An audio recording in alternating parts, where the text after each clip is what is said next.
একজন পুরুষকে জিজ্ঞেস করা হলো যে আপনার জীবনে সব থেকে গুরুত্বপূর্ণ মহিলাকে। সে হালকা করে হেসে বলল আমার স্ত্রী।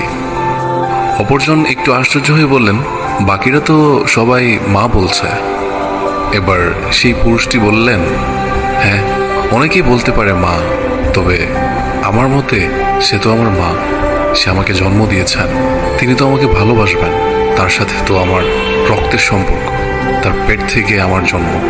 তবে আমার স্ত্রী, তার সাথে তো আমার কোনো সম্পর্কই ছিল না, তাও সে আমাকে ভালোবেসে আমার পাশে দাঁড়িয়েছে, আমার জীবনের সব সময় আমাকে শক্তি দিয়েছে। নিজের বিলাসবহুল জীবন ছেড়ে, নিজের পরিবার ছেড়ে আমার সাথে সেই অভাবের জীবনেও আসতে রাজি হয়েছে। সে শুধু আমার ভালোবাসার কথা ভেবে। তাই সে আমার জীবনের সব থেকে বেশি গুরুত্বপূর্ণ মহিলা।